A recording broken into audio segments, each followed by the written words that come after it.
Hello guys, hope you all are doing well. Today we will be continuing Full-Blooded Dragon, so let's start Chapter 5. Revenge and Awakening. Issei's clearly visible warmth in his newfound family had filled the gap in which his biological parents resided. Issei had many things on his mind regarding his parents, but he believed it to be his own fault for getting hurt. Issei, as a result of this, surprisingly grew more resilient as he didn't want to be at fault for anything due to weakness. Issei's first day of school was upon him.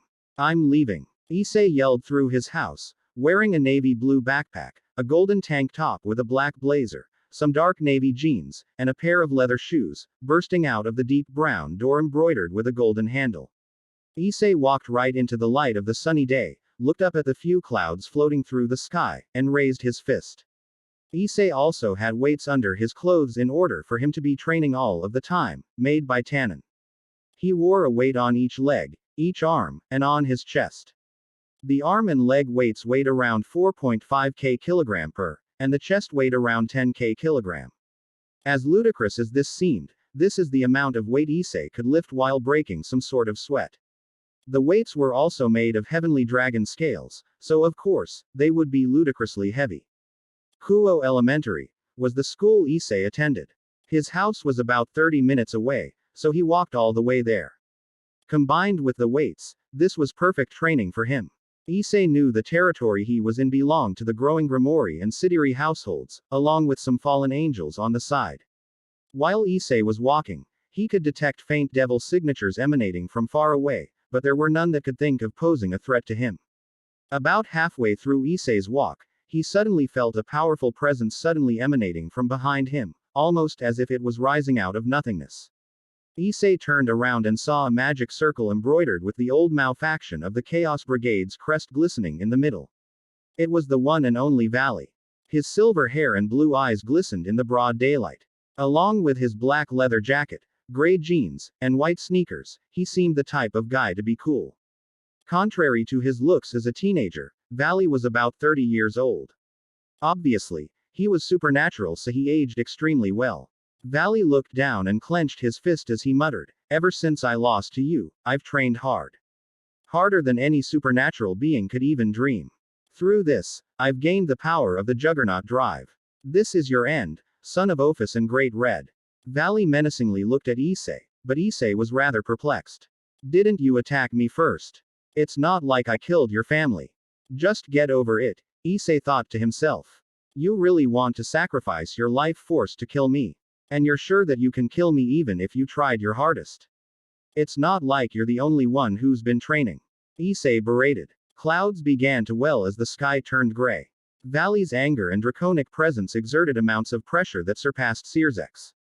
Issei's draconic mind went to work to find options to defeat Valley. Option 1. Fight Valley and use his power. Issei knew he could demolish Valley in one blow, no matter how strong has gotten. On the other hand, releasing the power that surpasses the current Mao would attract more than just a little bit of attention. All of the supernatural leaders would convene and likely kill Issei. Option 2. Issei could play for time and wait for Valley's life force to dry out. The problem is he doesn't exactly know how strong Valley is. All he knows about the circumstances right now is that Issei could kill Valley with one kick, but Valley hadn't activated his Juggernaut Drive yet, so if he waited any longer, this could change. Option 3. Attempt to release his hidden power of vaporization or whatever it was. When he was at that mountain, he felt a sensation well up in his stomach, almost a bursting giddiness. If Issei could attempt to replicate this, he could just vaporize Valley. Issei's mind shuffled between the options, as time seemed to be waning.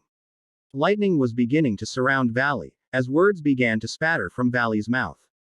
"I, whom am about to awaken, am the heavenly dragon who has taken the principles of supremacy from God," Valley began to chant as blue masses of energy began to release from his body. "Shit, I'm out of time. I guess it's option 1, the 7-year-old thought, as he sprouted his golden draconic wings. Issei then released a tremendous amount of aura. Far beyond Valley's, far beyond Searzek's, and it even approached Great Red. Issei vanished and appeared in front of Valley.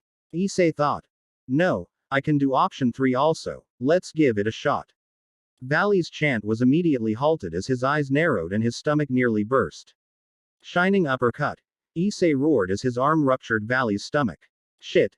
That's not it. Issei continued to think. Valley began roaring in pain as he vanished into the sky. Now. To end this. Shooting star. Issei roared again as the ground below him shattered into debris, and a trail of light shot straight up. The wind howled as shockwaves began to ripple. It was almost as if Issei was a beacon of light. Issei's leg then shot into Valley's stomach at light speed. Issei was no longer a dragon. He had turned into a mass of light. Literal particles that moved at the quite literal speed of light. If Issei had turned into particles, then how was his foot inside of Valley? Issei had the powers of fire and lightning at his disposal, but he chose light magic. No. This was his power. It was not light magic. Issei became the light and controlled it to the finest degree. He was the dragon of light. Issei could control light how he wanted, being able to change any matter into light, including his own body. Issei, using his draconic intellect, deduced that he could control time to a certain degree.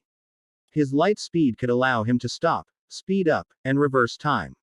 Obviously, there were still stronger existences, such as Great Red and Ophis, but if Issei could control this power, and hone it to the highest limit, he would be the quite literal strongest being in existence.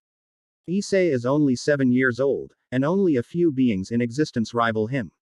That violates anything thought possible by any existence.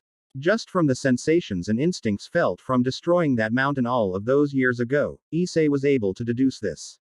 Valley, who had passed out due to all of his vital organs being vaporized, was shot into space at light speed, killing him instantly. You had the most potential, Valley. I'm sorry to leave you so soon. In my next reincarnation, I will be sure to avenge you. Albion spoke into the mind of Valley, as his full body was vaporized due to the speed at which he was flung. Issei had just defeated the White Dragon Emperor in 2 moves. Holy shit. Issei roared as he floated in the air with his golden wings protruding from his back. Issei simultaneously accomplished both options 1 and 3. Even if Valley went into Juggernaut Drive, it wouldn't have changed a thing. Issei was just too damn strong. Issei began to get extremely fatigued as this was his first time consciously using this power. It became clear to Issei what he needed to train, but he didn't have time to worry about that. Summoning circles began appearing all around him.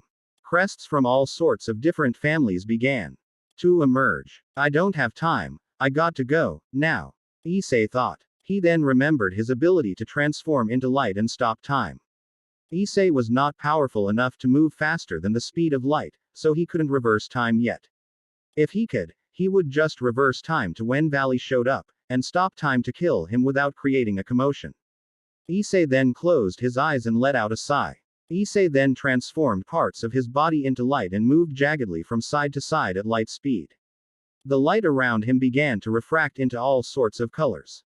It was almost like an acid trip. The colors folding into each other and new ones emerged were beautiful, yet nauseating. After moving for what felt like 10 minutes to Issei, but a fraction of a nanosecond in actuality, his surroundings went gray. Everything around him ceased moving entirely. As nauseous as Issei felt, he knew that this was his chance, but he also knew that he was at his limit. Issei could no longer transform anything into light, including himself, so he had to use his wings to get away. He could also hold out stopping time for about 10 seconds before it reverted to normal. Issei then sharpened his glare and flapped his draconic wings as fast as he could. Moving off of sheer determination, Issei launched forward, shattering the sound barrier. He moved about 10 kilometers away from the area, then time resumed and Issei ran out of stamina. Issei made a crash landing in a dumpster behind a grocery store. It hurt like shit. He crawled out of the trash can, rolling onto the pavement in the alleyway. Issei then took off his shirt, revealing his masculine boot to the air. Panting for his 7-year-old life, Issei rolled off the dumpster onto the concrete. It was at this moment Issei noticed, why was his chest exposed to the air? Shouldn't he have had weights on? Issei then astutely realized that when he was moving at light speed to kick Valley, his weights were vaporized along with Valley's stomach. That was a relief for Issei because he wouldn't have made it if he was still wearing them, but Issei needed to train to control this power entirely. Back at the site where Issei fought Valley, well, it seems we're all gathered here for the same reason, the crimson-haired Devil King attentively stated, as he manifested into visibility from his summoning circle. I felt Valley's energy, but there was a stronger presence. It felt more powerful than our energies, but whatever, the golden black-haired fallen angel remissively uttered. Whatever the case, we must get to the bottom of this, the halo-wearing armored angel ethically remarked. All three great powers gathered at this moment to identify this power. It far exceeded their own, but none of them had felt it before. Due to this rising concern, launched a large-scale investigation. Issei needed to learn to control his power, and quickly before it became too late. After having passed out for 2 hours on the cement, he realized that he was missing his first day of school. He needed to make it there, and quickly. Issei was thinking, what if he turned into light without releasing energy? If he suppressed his energy once he turned into light, he would look no different than the rays of light that emit from the sun. Issei then concentrated on his body, relaxed his aura, and converted his body into light. Well, here goes nothing, Issei thought. Issei then vanished into the rays of the sun. Having memorized the route his new mother instructed him to take earlier, Issei could estimate just about where it was. Issei, after a fraction of a nanosecond, appeared in the air above his school, with his wings sprouted. Shit, hope nobody sees me, Issei thought as he swiftly dropped to the ground. In the Grimoire household in the underworld. Who the fuck is this guy? We all went to that location within 2 seconds of the energy outburst. How did he get away? The Grimoire Mao King thought to himself. The phone in Serzek's pocket began to ring as he brought it to his ear. You've reached the Devil King jokingly initiated. Valley is dead. There are no remains of him anywhere. We found some of his flesh that scorched off of him in his fight with this mysterious being, the fallen angel stated. The great Mao dropped his phone while trembling in fear. A being that beat Valley. The frightened Devil King muttered. Chapter end. First off, thanks guys so much. 113 followers in a bit more than a week. I appreciate every single one of you, thank you so much. Second, sorry for lying to y'all. I said Issei would be the dragon of something starting with MA ______. It was originally going to be the dragon god of matter, but after pondering it, I thought that was lame. I spent a while thinking about what it should be, and I think the powers of light and time would be sick. They truly are godlike. Okay, due to the tremendous support, I'm gonna address some of the reviews. Q&A time. Q. Seriously, Rias Grimoire underrated. She is the most overused pairing in this site. Either you don't read many DxD fanfictions or are a newcomer to the site. A. I can't say I've read too many, but nearly every single one I've read has harems with other people. A bunch with Akano, some with Sona, some with some OCS. I haven't seen Rias in the spotlight as much as I wish to. Q. YTF is Issei going to be as perverted as he is in the anime? My fault, I worded this poorly. Issei will be more of a closet pervert in this. Issei will be attracted to tits just as much as he is, and sometimes won't be able to restrain himself from looking, but he will be a lot more mature about it in this story. Well, that's all. If there are any more tips or changes you want me to make, just let me know. Chapter 6 Childhood and Adolescence. Issei's elementary school was quite different from your average Japanese school. The school was a large Spanish-style building and about 5 stories tall. The exterior was a blinding white, so white that it seemed the sun would reflect off of it into your eyes. Embroidered dark brown and green trim around the windows, the school was far from Japanese normal. Issei waltzed through the corroded brown greenish copper front gates into the school building and carelessly waltzed to the attendant's office. He waited for about 20 minutes in line and attempted to plead his case. On his way to the school, he replaced his ripped clothes with his draconic magic. My name is Issei Hayadu. It's my first day of school, as I am a transfer student. I had to walk and I got lost on my way here. Please forgive me for my malattendance and poor punctuality. The 7-year-old genius sobbed. The old lady with gray curly hair widened her faint blue eyes and responded, You're in class 1A. I'll let you off the hook this time, but don't ever do this again. The old lady was extremely surprised at the way Issei conducted himself, and how mature he was. He was so mature, it scared her. Issei, whose sob was replaced with a joyful expression, exclaimed, Thank you so much. I appreciate it. Wow, That kid is really mature for his age, the attendance office worker pondered. Issei walked out of the attendance office bearing a bright smile and ran faster than the top Olympic gold medalist by 3x and ran to Class 1A. On his way, he was stopped by a guard who was pretty much dumbfounded by Issei's speed. Issei did not expect to be seen. Sorry, I shouldn't be running in the halls. It's my first day and I'm really excited to get to class. The excited Issei exclaimed. Issei attempted to wear a sob, but it was overpowered by the sheer excitement of it being his first day of school. He was going to meet so many people and do so many normal human things he could never imagine doing before. You're excused, but I've never seen you before, the guard dumbfoundedly responded. His attire was similar to that of a police officer, excluding the vest. He wore a gold-embroidered police cap, a blue button-down dress shirt, and black pants. He is the definition of a hall monitor. My name is Issei Hayadu, a first-year transfer student. It's a pleasure making your acquaintance. Sorry, but I have to go. I was absent for the first 2 hours of school, and as a result, I am extremely late. You have my immense apologies, Issei professionally and courteously stated. The security guard, who was already in an intense shock from Issei's speed, nearly reached an overload. Never, in all of his years of monitoring halls, ever met anyone, including the adults, that are so erudite in their communication. Issei was even surprised at how he spoke and decided to restrain himself from speaking like that further on, otherwise, he would be weird. Issei was making odd first impressions. To be honest, everyone he had met so far thought he was a monster. Issei arrived at his classroom and gently knocked on the door, followed by him turning the golden round knob. Issei was still getting used to controlling his power, so he accidentally opened the door extremely quickly. He ripped the door towards him, causing it to slam into the wall. Issei began to sweat and his eyes widened as he just caused a huge commotion just by opening a door. I'm Hayadu Issei, a transfer student. Sorry, I'm not used to these kinds of doors yet. Please take care of me. Issei shyly spoke. Issei was extremely mature and confident but got flustered easily whenever he was the cause of anything embarrassing. The students were in complete awe. A hot kid with bursting muscles and luscious brown hair with gold highlights just destroyed the door. The girls let out a large, Kaya tilde. Issei was already more popular with the girls than all of the boys at the school were. The teacher responded with a sigh as grief lay upon her face. I'm Ms. Kazugi. Take the seat in the back next to the window. I'll get you caught up after class. Issei took his seat, and his school life began.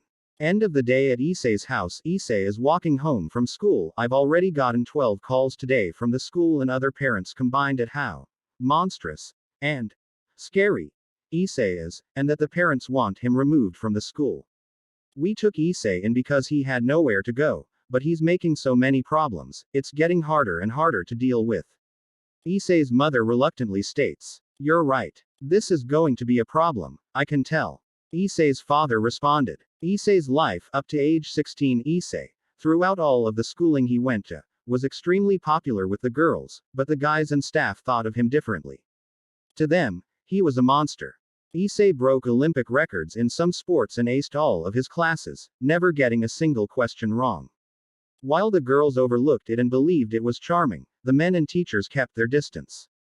As a result, he had no friends. Issei did find his new life satisfactory though, as he felt that he was in debt for having such a caring family to take care of him. Issei was resilient and believed in not getting bogged down by not having friends, but his heart became a recluse as his dire need for intimacy increased to the point it overtook him. He always went to school with a smile, but he was believed to be a monster by all the guys and adults around him. Even though it affected his heart, Issei carried on like he always had. For the most part, Issei's personality remained the same, excluding his desire for a friendship. Issei spent most of his free time in the underworld.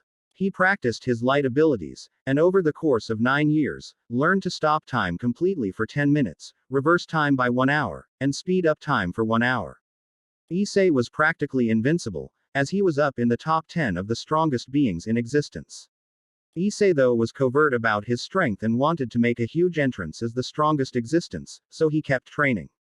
All Issei needed to do was learn how to transform into his dragon form, and then he would be literally invincible. Issei's presence also evolved, resembling himself rather than his parents. The only exception to this was when he used his light magic. Issei resented his parents, so he didn't plan on using it in combat unless he had to. But Issei knew himself, and that he wouldn't be able to restrain himself if he's angered to that point. Issei, passing through his school life, ended up with straight A's all through elementary and junior high school. Issei then went to Kuo Preparatory School for his first year of high school. He learned how to control his powers in day-to-day life, making him seem more normal, but the people that were with him in elementary school stuck to him like glue all the way into high school. It was then that Issei told his parents that he wanted to swap schools, and they happily obliged. Issei, as a second year in high school, transferred to Kuo High School, a public high school that recently changed from being an all-girls school. Issei, as a dragon, decided to do away with the gold in his hair. As awesome as it looked, it made him look a little out of place. Issei was about 5 feet 9 feet, but was extremely buff. Robust pecs, a brawny six-pack, carved biceps and triceps, and built-out hamstrings. Present canon starts, first day of school. Issei, instead of using his light or time abilities to get to school, decided to walk there the old-fashioned way. He learned how to restrain his strength and his urges to use his strength, and didn't want devils or fallen angels sensing him, or his parents. Issei woke up in his small bed as his alarm lit up with an anime character that calmly spoke, "Good morning, sleepyhead. If you don't get up, I'll kiss you." He groaned and slammed the snooze button and slept for 10 more minutes. That 10 turned into 20, which turned into 30, which turned into an hour. Issei then finally gathered the energy to get up and realized school started in 5 minutes, and his house was an hour's walk away. Issei began to panic, as he was about to be late for his first day of school. Issei slept naked, with little bed coverings, as they just disturbed his sleep. He got up, threw on his school outfit, and left his hair undone, looks like his hair in the anime. Issei ran down the stairs as he thought about what he should do. It then hit him. If he made a summoning circle to the school, as Tannen had taught him, he would make it. He went to the school for orientation during the weekend with his parents, so he knew where the school was. It was just a matter of remembering a spot that nobody would see him in. Worst case, Issei would just wipe their memories, but as he thought of a place, only one came to mind. The rooftop. Issei then poured a little bit of magic energy into a summoning circle. As he was munching on a ripe banana he nabbed while scurrying around downstairs as his left hand was vibrant in a gold magical crest. Issei then yelled upstairs, "I'm leaving," hoping his parents would hear him. As he got no response, he decided it would be a good idea to just leave. Issei vanished and appeared on the school rooftop. Issei, with 3 minutes left, decided to waste one taking in the view of the school. The school building that he was standing on was 3 stories. The only other buildings were the gym, the shed, and the abandoned school building. Issei began to get unnerved as he felt multiple devil presences emanating from the abandoned school building. He just shrugged it off, and as he was about to jump off, towards Class 2A, which Issei was a member of, he heard a grunt behind him. There was a small, chibi-looking girl giving off a careless stare. Issei jumped back because he felt the presence of the devil, leaving his foot almost hanging off the rooftop. The girl was absolutely adorable. She had glistening white hair that shined brightly off of the sun, beautiful golden cat eyes that almost resembled his one, and a cute face in general, as she looked like one of those lilies he remembered seeing in an episode of Dragon Ha. The girl wore a blank expression, as she wasn't concerned with the situation. Luckily for Issei, he had learned to repress his power and presence. To a devil, he felt no different than your average human. Issei figured this out, then thought, "Fuck, these stupid devils always snooping around." Aside from Tannen, it's my first time seeing one up close, excluding that guy with orange hair I fucked up when I was 4. Alright, what should I say to her? This is a misunderstanding. No. Please overlook this. Never happening. What's your name? You're kind of cute. Fuck no, damn pervert. I can't kill the kid, because someone will hear some sort of noise, not to mention she will go missing and that'd just be fucked up. Issei, as flustered as he was, decided to take a breath, and calmly thought, okay. So, what can I do? I can erase her memory of seeing me pop out of the summoning circle, but this is my first time doing it. Will I overdo it? Will it be okay? I hope so because this is my only shot at a normal life. This was the first time Issei had altered memories. He wasn't sure if he was going to do it right. Issei then concentrated on his hand, and opened a magic circle, praying he wasn't going to overdo it. The girl behind him quickly jumped up and attempted to get away. Too slow, Issei muttered. Issei then appeared in front of the girl in midair, and tapped her head, causing her to pass out, erasing her memory of Issei appearing. Issei then caught her in his arms and laid her down on the rooftop. Issei then approached the edge of the rooftop, sparing a frustrated glint at the girl, and jumped. Issei had about 30 seconds left to get to class. He knew that he couldn't run because if he did, he would literally get a speeding ticket. He then decided it appropriate to just walk, and tank the tardy. Issei then arrived at the door of Class 2A about 2 minutes late, then gently turned the knob, and retained a confident look on his face. Issei opened the door wide enough to where everyone noticed. So you must be the new transfer student. Hayadu-san, please introduce yourself to the class, the teacher spoke. The teacher was about 5 feet 8 feet, just an inch under Issei. She wore long brown hair on her petite white face. She also had on cherry red lipstick, light pink blush, some mascara, and some eyeliner. She really did go a bit crazy with the makeup, but she was a beauty nonetheless. She also wore the hot brown glasses that gave her outfit an extra flair. Issei immediately looked at her chest, like the pervert he was. He almost began to drool as the teacher's bosom was one of the best he had seen. Her breasts had a tender roundness, a large size, and petite nipples that protruded through her sweater. Issei snapped out of his dazed, perverted look and let out a cough to cover it, and spoke, "Hello, my name is Issei Hayadu, a second-year transfer student. I'm looking forward to meeting all of you. Please take care of me." Issei dumbed down his language a bit, just so he wouldn't sound like Japanese Shakespeare. All of the girls excitedly chanted, "Second prince, second prince, second prince," as Issei was extremely hot. After all, he had curvaceous pecs, a six-pack, and some ripped-looking arms. Although his hair looked kind of weird, his eyes glistened in the light seeping through the windows, as they were a golden brown. The class was pretty much all girls, excluding the 2 guys that sat in the back that looked down in the dumps. One wore long hair and glasses while the other was pretty much bald. Issei paid no mind to this, and was ready to make friends. At Issei's home, Issei's been a thorn in our side. We have to find some way to get rid of him without this legal binding. He's been depressed all of the time, making our home lives miserable, and for the past bunch of years, has caused people to hate our family, just because of him. It's all his fault that we have such a bad reputation, Issei's mother confidently stated. You're right. We need to get rid of him as soon as possible, Issei's father responded. In the abandoned school building, all I remember is a random guy showed up out of a summoning circle. Nothing more. He tried to erase my memory but failed to do it completely. I didn't sense any presence from him though. He would seem like your average human boy if he didn't pop out of a magic circle, the white-haired mascot spoke. Well, it can't be helped. Kaneko, can you follow that boy around? I want to make sure he isn't a threat. To be honest, if he's strong, we may be able to get him in our peerage, the crimson-haired heiress to the Grimoire household requested. If it is your order, Bushu, Kaneko stated. What's up guys, sorry for the long delay. Only 1 chapter this week. Got a lot of exams, and I'm spending a lot of spare time trying to write this. It's 11 p.m. right now and holy shit I'm so tired.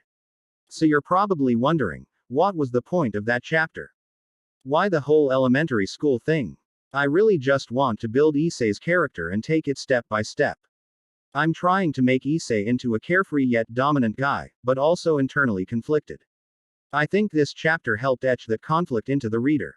I didn't bring up Issei's biological parents at all because these conflicts are intended to be school-related.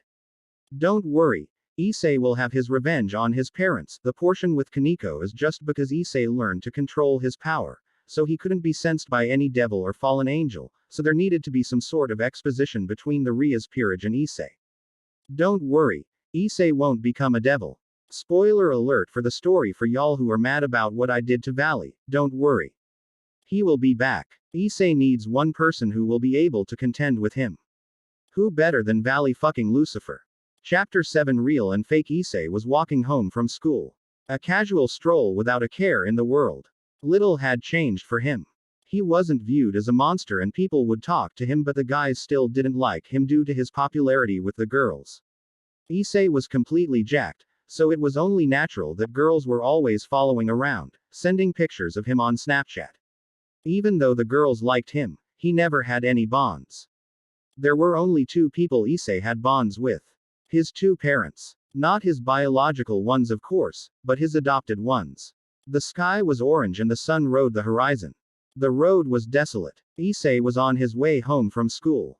He walked with a depressed look on his face through the zigzag alleyways in Kuo. Little did he know, he was being trailed, not by one, but two people. A black-haired, purple-eyed, well-bosomed beauty followed him, quickly trailing him after he turned a corner. The other one was Rias Grimori's Rook, a white-haired small girl with cat eyes. She jumped from rooftop to rooftop watching Issei. Both girls were wondering the source of Issei's expression, so they followed him. They were also good at controlling their presence, so Issei wouldn't notice. Issei began strolling down a bridge that rained over bleak waters. He halted and leaned forward onto the glistening corroded copper railings. Why? Why can't I be normal? Why is it that there isn't anyone I can trust? Why? I've put up with this for years and years, even going through changing damned schools. Not one person. Fuck. I'll give it another week. If nothing changes, I'll hang myself, Issei muttered under his breath into the surrounding silence. Little to Issei's knowledge, the two supernatural beings could hear him loud and clear, standing at opposite sides of the bridge. The cat girl's face wore a surprised look. The seemingly human man that had stopped her and tried to erase her memory was this far gone. This didn't sit well with her. But she didn't intervene. She would tell Rias, in hopes she would try to do something about it. Surprisingly, the black-haired girl's expression was in abhorrence. Her eyes widened, she covered her mouth, she fell on her knees and couldn't wipe away the tears she was harboring. The feeling she got from Issei's anecdote was familiar. This is the boy I'm meant to assassinate. No, I can't do it. That pain. That cry. I just can't. Not after that. After crying on the floor for about a minute, she managed to wipe the tears away and got up. She walked towards the depressed Issei, who seemed like he could jump off the bridge at any moment. Issei's instincts were telling him someone was there, which resulted in a wince and a shiver down his spine, praying nobody heard what he said. He slowly turned towards the presence he had sensed. She was absolutely beautiful. Long, black hair, purple eyes, a big chest. She was up there with the cutest girls Issei had ever seen. I heard what you said back there. I've been following you around for some time now. I've seen what you've been going through. I want you to know, I've been through the same thing. Will you go out with me? The assassin asked, still holding back those withdrawn tears. She put a fake smile on, but she really wanted to bawl her eyes out. This was genuine. From her heart. Issei, on the other hand, was blood red. A girl just asked him out. That notion was absurd to him. And it wasn't just some girl. It was the prettiest, cutest, and the loveliest girl he could have met. As the black-haired girl began to get worried at Issei's delayed response, she chuckled at his blushing face. Seconds after, a tear fell. Issei turned away and began shivering. No. Issei stammered. He began to break into a complete nervous breakdown and rigidly cried, I've been abandoned once before, and it made me like this. I can't go through that again. I'm sorry, but there are plenty of better guys than me that you could find. The black-haired beauty was at a loss for words. Tears began to well up into her eyes as well. I. The black-haired girl stuttered. She couldn't tell him the truth. She loved him. She watched Issei walk by for about 2 weeks, always with that same look on his face. It tore her apart. Issei then began to walk away, towards Kaneko, who disappeared from Issei's sightline to tell Rias what had happened. Why? Why do I love him? The black-haired girl thought. It's because he's the same as me. He was abandoned by the people he cared about. So young and already experiencing that loss. I need to protect him. I don't care if it means ripping out these fallen angel wings of mine, I will protect him. The fallen angel thought to herself. Of course she didn't know he could go toe-to-toe with the strongest existence in history, but she loved him anyway. Issei walked for a couple of blocks, and decided to take a magic circle home, as his apathy for walking grew. He just wanted to bawl his eyes out in his bed, with no disturbances. When Issei formed a magic circle, the girl, just for a second felt Issei's presence. It wasn't draconic, as his draconic presence shows only when he uses his light abilities. Wait. He knows magic. I was suppressing my presence, but that doesn't matter. He clearly needs someone. A couple days pass. Issei, after that day, was not the same. Pictures of that girl rang in his head at every moment. Issei's parents, as nice as they seemed, didn't really care about Issei. They knew he was depressed, but they didn't do anything. Not a word of reassurance. He thought it was because they didn't know, but in reality, it would be silly to be under that notion. Issei had tied a noose, and left it under his bed, for whenever he wanted. Things were looking really bad. Issei is at school. It's lunchtime. He can see the yard with all of the kids playing volleyball. He was by himself. Alone. Nothing has changed. No matter where he went. No matter who he became. No matter what he did. He would remain the same. Nobody would ever care about him. What if I went out with a bang? Storming the underworld and destroying everything would be a fun way to go out. Issei thought. He built up a sense of dark humor, but this was no joke. He wanted to just throw his life away and get back at those who did this to him. Issei was sitting in his usual spot, under a tree outside the old school building. He heard a creaking sound above him and looked up. He was confronted by a crimson-haired, blue-eyed, well-bosomed beauty. He was in awe. His jaw dropped and his eyes dilated. She gave him a distrustful yet warm look as if she was looking at a loyal servant or family member. She then shut the window and reclused back into the room. All Issei could think was, man, was she pretty. Little did he know, Issei was being watched. Not by Rias or anyone from her peerage, but by the black-haired girl. She didn't even go to his school, yet she watched him anyway. She didn't know why. She wasn't watching because of her job to kill him or anything. Why do I feel this way? The girl thought. When she would try to come to an answer, only one word popped into her mind. Protect. She felt it was her duty to protect Issei. Obviously, she thought he was some human who was taught magic, not a being capable of going toe-to-toe with the strongest existence in history. Issei, as his week of depression prior to release began to close, he was confronted by the black-haired girl. Issei had no bonds or connections. He had no feeling in his heart. The only feeling that he felt was sadness. Constant. All day every day. He just wanted to end it all. Issei. I know how you feel. It's hard to open up to anyone. It's because of your past. I have been through the same loss. Those you once trusted with your life discarded it as if it meant nothing, just an inconvenience. I just feel like it's my job to protect you, the girl stated, as Issei walked by, over the desolate bridge. Tears were practically streaming off of Issei's face. Nobody had ever understood him so well. He wanted to apologize, but whenever he tried to turn around, he remembered Tannen reading the letter aloud. This whole time, Issei thought it was some sort of prank. Some sort of ploy to get him to reveal himself, or worse, to hurt him even more. Issei, if you hurt yourself, I'll never forgive you, she yelled as she closed her tearful eyes with her body fully tensed. Her arms were stretched out, and she cried with genuine concern. She had every intention of doing everything in her power to make Issei stop.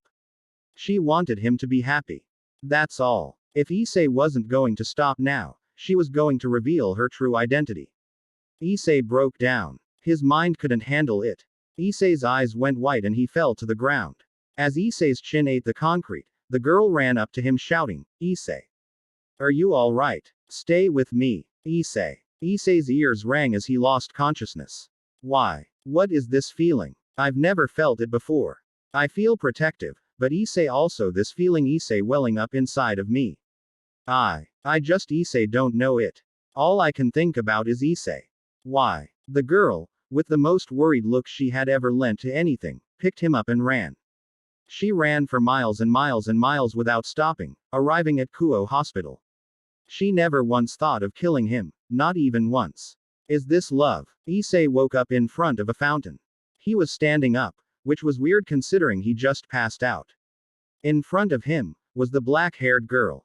She said, in her usual, cute voice, I love you, and I need you to do one thing for me. Anything for you, Issei responded. Wait, why did he say that? He just rejected her in order to protect his conscience. Why did he say something as intimate as that? Well, then die for me. She hissed, as her voice became more mature. Her school uniform evaporated and black bands covered her breasts, as seemingly metal-plated panties covered her womanhood. She then spread 8 fallen angel wings. Terror built upon his face as the fallen angel began to laugh. Why was Issei scared? He had the power to defeat her with the flick of a finger. What was causing these feelings? A light spear formulated in the girl's hands. Issei began to run, and run, and run, for what seemed like infinity. He then realized he hadn't moved. He stood still, frozen.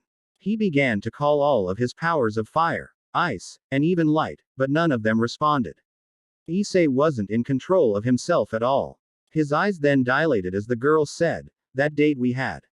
It made me sick. You're always so damn depressed, why can't you get a fucking grip? You left me no choice. She then thrusted the spear into Issei's abdomen as Issei roared. Issei's eyes were staunchly open.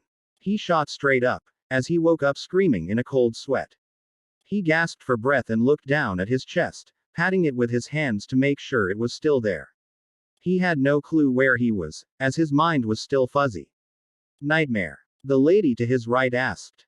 She seemed like an old lady, due to her gray hair, wrinkled skin, and tacky glasses. You've been out for 5 days, and this girl would not leave your side. She said something like, I need to be with him. I can't stand not being with him. He's my boyfriend. Love at such a young age should be good for a boy like you. She might even be your angel. That last word rang in Issei's head, as he recalled his nightmare. He bent over and covered his ears, as he felt his brain was about to explode. The trauma. Being alone. That dream. Nothing made sense to Issei. The gray-haired lady picked up a landline phone strapped to the wall and dialed the lobby. Hayadu is clear. He is awake and is seemingly fine. He looks like he has a headache or something, so he'll be here a little longer. If he leaves, he's cleared for exit. Issei then straightened himself up. His draconic mind couldn't piece it together, but the ringing stopped. The doctor hung the phone up, and said, leave when you're ready. She walked out and shut the door. Issei began to stretch, following rising out of the infirmary bed. A couple days ago, the abandoned school building, Bushu, that man is going to end his own life. Is there anything we can do? The white-haired mascot asked. That's not like you, Kaneko. Worried about other people. Well, I guess he did say he was going to kill himself. I'll see if I can do anything, but ultimately it's up to him, the Crimson Beauty stated. Chapter end. What's up, guys? I know I'm going to get a lot of hate about the way I handled Issei, but I think that focusing on him as a person emphasizes that strength doesn't lead to happiness. I think you can already guess some of the alterations that I decided to make. Rias and Kuroka will still be a part of the harem, but there is someone that comes first. Rainer. Rainer was abandoned by God, and led down the path of corruption, into a fallen angel. Rainer. A strength-obsessed fallen angel, and a depressed all-powerful dragon. Fitting duo. This will be a harem story, so expect some lemons and everything that comes with it. As for Issei's character, his not having any friends made the once proud dragon extremely timid. He had nobody to turn to in his times of need, leaving him alone. Rainer is trying to get Issei to be with her because she secretly needs someone who understands her. Once she learns his origins though, I think it will get interesting. Chapter 8. Ideal and the real. The door slammed open. Issei. You're okay. Thank Azazel you're okay. The tiled light blue infirmary walls shook from the force of the door being slammed open. Issei was sitting upright in his infirmary bed with hospital clothes on. What? Why are you here? What happened to me? Issei exclaimed when the fallen angel interjected, I ran here with you. You suddenly passed out, and I felt like I needed to take you. Issei. All I want is for you to be safe and happy. Just please, go out with me once. I just don't know. Am I just supposed to forget my parents abandoning me, leaving me at a hospital without a goodbye? Am I just supposed to forget those years of suffering without a single person to turn to, just because you want to go out with me? Issei vigorously roared. I'm not asking you to forget anything. All I'm asking for is a chance. I went through the same pain you did. The black-haired girl got up and closed the door. I want to show you, and tell you who I really am. All you want is a chance. Why go through all of this just for me? You didn't want me to harm myself. You took care of me when I passed out. Why? Nobody has ever been that kind to me. Issei cried out, hoping for a genuine response. Silence emanated in the room for a couple of minutes. Hey, do you believe in angels? If I were just a normal human, there would be angels protecting me, right? How come? How come there isn't an angel protecting me? Issei asked. The girl's eyes widened. Does he know? She thought. She then realized that Issei's expression was a genuine one, and wasn't a ploy to get her to reveal herself. Her face became light red, as her eyes narrowed in surprise. A gust blew in from the open window on Issei's left side, pushing the girl's hair over her face. This kid is absolutely adorable. He couldn't be closer to the truth. Well, I think there is. I think her name might be, Rainer. The black-hair girl sarcastically retorted to Issei. Well, I don't know too much about angels or devils, but all I know is that. Well, I was abandoned. My parents abandoned me when I was 5 years old. I was treated as a monster at my school, nobody caring about my well-being at all. Not even the teachers. Issei reasoned. This was obviously a lie so the girl wouldn't know he's supernatural. If I'm going to be honest with you, I don't really know what to do. I want to be with someone I trust, someone that I care about, and that person would care about and trust me the same. That's my ideal. I've pushed this ideal away, in order to keep myself safe from the loss. I don't want that happening again. It's a simple, small wish, but it's taken my life from me. But you've watched me, cared about me, and even saved me. I just don't understand. Why? It's because she didn't want to reveal her identity, but she had no choice. If she wanted to convince Issei that she genuinely cared about him, she couldn't afford to lie to him. 8 fallen angel wings sprouted from the girl's back, as her voice slightly matured. Her jawline and general demeanor matured a bit too, almost as if this was her unmasked self. This is what being abandoned did to me. Left me with black wings, and a black heart. I saw you crying, and it reminded me of how horrible and terrible I felt when my wings turned from golden to black. But anyway, I'm, well, your angel. You probably hate me, knowing that I'm a fallen angel, the black-haired girl stated, in her matured glory. Issei was in awe. Eyes widened, jaw dropped, cheeks narrowed. Issei was in awe of the beauty of the glimmering black wings. So pretty. Issei murmured softly. Rainer's face turned completely crimson.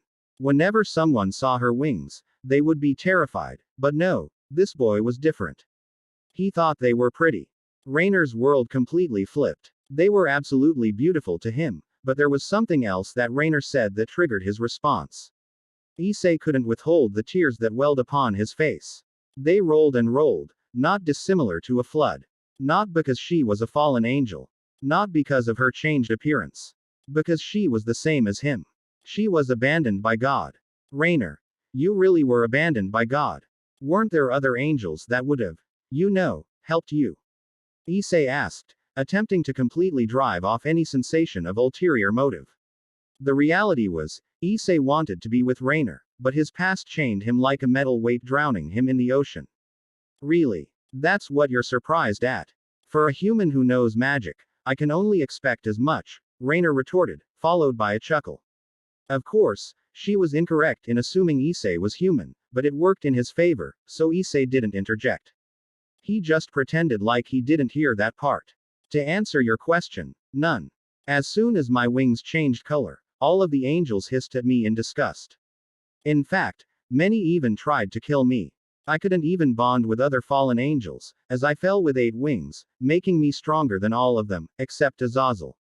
That guy somehow got 12 wings, but I'm a high-ranking fallen angel. Everyone resented me. All ranks did. To them, I was just some slutty whore who came down from heaven while bragging about my power. All I wanted was someone who understood how much that hurt. So yeah, on the inside, I'm a total mess. The only reason I'm not in tears right now is because of you. Rainer attentively responded. Issei began to realize what she meant. They were both abandoned, with nobody that understood them. Rainer, I'm sorry for rejecting you. I would love to be with you. Issei said aloud. He regained some of his social confidence towards Rainer at least. Issei had this quality that, whenever he was reminded he was accountable for something, he would apologize, wearing a genuinely sorry expression. Thank you, Issei. I promise I will protect you. Rainer exclaimed throughout the room, retracting her fallen angel wings. Also, your wings are really pretty. They're so sharp, yet have this elegance that makes me want to hug him. Issei said to Rainer, in an attempt to compliment her after making her go through her past. Rainer's face was red. She had no clue how to handle this. He is so adorable. Rainer was shouting in her mind. Well, for now, I should probably get home. Thank you so much, Rainer. You saved me, Issei politely remarked. The one thing Issei didn't tell her was that if she hadn't interjected like that, he would have hung himself. Rainer literally saved his life. Well, I'll walk you home now. You just got up from the hospital, of course, I'll be with you. From now on, we'll be together. This comforted Issei. He felt feelings he hadn't felt, ever. It was, well, love. Of course, he couldn't admit this to himself, so it'd take some time before he'd confess. Rainer had a spare school uniform from her school ready. It was a men's outfit she had materialized while she waited for Issei's recovery. Rainer didn't mention it, but she waited in the lobby the whole time Issei was out. The whole time, Rainer helped the groggy Issei up and escorted him to the restroom along with handing him the outfit. After walking down winding and twisting hallways, with people being carried around on stretchers, they finally reached the restroom. The door was pitch white, with a blue circle and an imprint of a man marked on it. Be quick, okay, Issei? Rainer asked Issei as Issei began to shut the restroom door. Yeah, I'll be right out. Well, I can't complain. She saved my life, so I guess I owe her. I owe her my life. Issei thought, not regretting his choice to be with Rainer. Issei walked out of the restroom. He was clad in a red uniform, with the Shujin Academy crest embroidered in gold on the chest. He also wore long brown skinny jeans that really emphasized his ripped legs and big ass.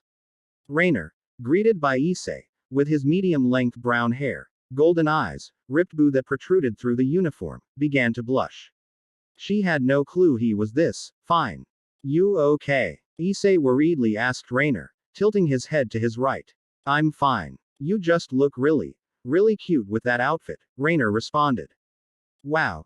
Thanks. I haven't really gotten compliments on my looks directly from anyone, so thanks. Issei blushed as he remarked. Issei was extremely oblivious to the fact that nearly every girl at his school wanted him for his body. He's so cute. I can't wait to see him embarrassed. I'm going to drive him nuts, just for that look. Rainer thought to herself, fitting of a fallen angel. Well, let's take you home. You know magic, right? I sensed you using it the other day when you took a magic circle home. Rainer responded. Wait, does she know that I'm a dragon? I sure as fuck hope not. Whatever. Can't do anything about it now. Issei thought to himself, drifting off. Wake up, silly. Stop daydreaming. I was gonna say, let's take a magic circle home, but if you want to spend a little more time together. Rainer began to state as Issei interjected, what's a little walk gonna hurt? Sure, I'm hungry and thirsty from not eating or drinking for 5 whole days, but I'm fine. I'll grab a bag of chips and some water on our way out. Rainer smiled, happy that his feelings were mutual. Issei and Rainer waited in line for some bottled water and chips. Dying for some small talk, Issei asked, do you want me to call you Rainer-san? Rainer-chan. Rainer. Or Ray. Rainer returned a blush. Nobody had asked her these kinds of questions. Then she thought, Ray, that sounds cute. After Issei looked at her, concerned for her long response time, she responded, Ray's cute. Call me Ray. Issei felt warm inside. He had someone he could call intimate in his life, knowing her for only 30 minutes. It was a literal miracle, as if an angel had planned it. All they had were Lay's pickle flavor and sweet chili Fritos, which they had in surplus. Obviously, it was a snack nobody liked, but Issei never tried either. That's a hospital for you, always out of good snacks. Ray snarled at the horrendous selection of snacks and ultimately told Issei, who was torn on which to get, to take the sweet chili Fritos. She then asked for a bottle of water, when the lady working at the cafeteria put a bottle of Dasani water on the counter. Dasani. That's all. What company in their right mind buys Dasani water? You could literally get sewer water and it'd taste better. Rainer snarled at the old attendee. Ma'am, I'm not a fan of Dasani either. I just work here. Your total will be 807 yen and 50 sen, 7 United States dollars please. The attendee responded. 800 yen. For this? You're out of your mind. This should cost 400 tops. She snarled. The attendee responded. I hate it as much as you do, dearie. Could you pay up? You're holding up the line. There were 15 people behind them in line. Issei stood completely quiet and still thinking, she's gonna kill me someday. Fine. I'll pay the money. Only because Issei's pretty much dying. Rainer snarled as she pulled 810 yen from her pocket. She got her change back, grabbed Issei by the arm, and attempted to walk off. Unfortunately for her, Issei's draconic instincts immediately ripped his arm out of Rei's grip, leaving her confused. Issei. Let's go. Issei began to get worried as he is making all of the wrong indicators, and is practically telling her he is a dragon. Fortunately, she hadn't caught on yet. The two walked outside and began walking to Issei's house. While walking, Issei took the first bite of the Fritos and was immediately repulsed by the taste. Who thought it was a good idea to make this? Issei roared with a disgusted look on his face. You see why I was mad. I paid 800 fucking yen for that garbage. Oh well. Surely the water couldn't be bad. It's water for fuck's sakes. Issei then ripped the top off of the bottle and took a sip of the water. Who the fuck makes this shit? Issei roared with a tense, disgusting face. He could literally taste the plastic. 800 yen, Rainer responded. Yeah, I see the fuss. But I feel bad for the lady, not like she was in charge of the place. Issei responded, hoping to get an apology out of Rei. Yeah, my fault. I have a short temper, Rei responded. Issei finished off the Fritos and the water, the only saving grace of the situation being the fact that Rei was so cute. Whenever Issei would look into her eyes, he would blush. He would stare at her, like a deer in the headlights. Issei just thought she was so pretty. Obviously, his draconic instincts were telling him to get down with her, but he suppressed those feelings in order to savor the moment. Issei and Rainer walked side by side, talking about supernatural stuff, and became close. About an hour and a half passed, as the sun finished setting and the sky was dark. Issei and Rei approached Issei's house, as Rei began to say her goodbyes. But, due to their enhanced hearing, they heard something they wouldn't expect. Our worthless son of ours. He's just gotten worse and worse. When we took him in, I thought he would be useful to the name Hayadu. Not besmirch it with his always depressed wishy-washy attitude. I'm this close to pulling the plug on him, and making him homeless, what sounded like Issei's mother spoke. The looks on Rainer's face was of surprise. Her jaw dropped, seemingly down to the underworld. Her eyes widened, as she was blown completely away. She knew that the boy had nobody but his parents, but now, his parents were abandoning him a second time. Issei on the other hand was completely in shock. He maintained a steady face, but it cracked. His eyes began to twitch, changing between a desperate cry and a face of pure rage.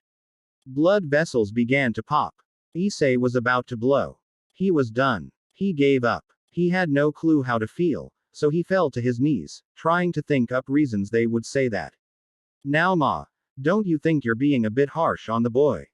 I mean, he's a mess. A real big mess. I see where you're coming from, but I think it's time we confront him. Depending on his answer, we'll let him stay or kick him out. Actually, I take that back. He's not only been a thorn in my side, but he passed out and slept for days because of depression. What failure we've raised. Rainer's look of confusion dissolved, as a look of pure anger surfaced. How could they do this? To my beloved, the sweetest man to meet the earth. He lost his real parents, and now his foster parents do this. She roared internally. Rainer's face snapped. Blood vessels popped. Her thin eyebrows began forcing their way into her sightline, due to the furious expression on her face. She was about to go in a frenzy. Issei. on the other hand, relinquished all control. A barrier went up around the house, removing all people within it, Rainer and Issei's parents aside. The barrier went on in a 10-mile radius, leaving many people confused as to why they were on the street. That was the last shred of sanity Issei had, before deciding to lose it. He was about to destroy everything. Chapter end. Wow, that was a dark ending. Wow. Sorry. These dark chapters are expository in nature but are meant to be exciting. I know this chapter was kind of long, but that's because I included bits like the whole Dasani and Fritos thing. I'll talk about that later. 2 chapters within 24 hours. I've had nothing to do today, so why not write some more? I don't really care about popularity, just read at your own pace, and enjoy smiley face. Next time on Issei. The pure-blooded hot dude, Rei will find out Issei's secret, and come to her senses. She will do everything in her power to stop Issei from destroying everything, but will that be enough?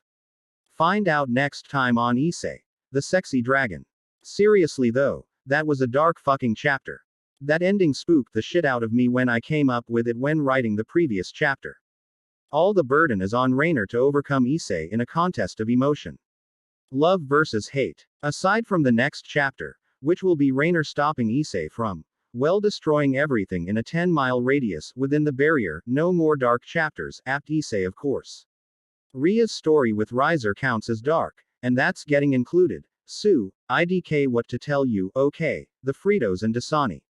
I was trying to think of ways to build Rei and Issei's relationships up in such a short time, before this emotional catalyst for destruction. What better way to bond over something that pissed me off the other day? I went to an AM/PM, while on my way home from skiing with my friends, a 2-hour drive. AM/PM is a gas station minimart. They were out of literally every beverage except Dasani water. And as for chips, they were out of every chip flavor other than Lay's pickle flavor. What kind of sick bastard would make this, and Fritos sweet chili? What's wrong with these stores, man? Well, thanks for reading this chapter. Hope it wasn't too dark for you, but I think this darkness is pivotal to Issei's rehabilitation, and it will end soon, don't worry. Thanks for sticking with me, and I appreciate the amount of support you guys have been giving me. Of course, lots of sexy sex scenes are coming, so don't count those out. Aight, thanks for reading, and see you next time.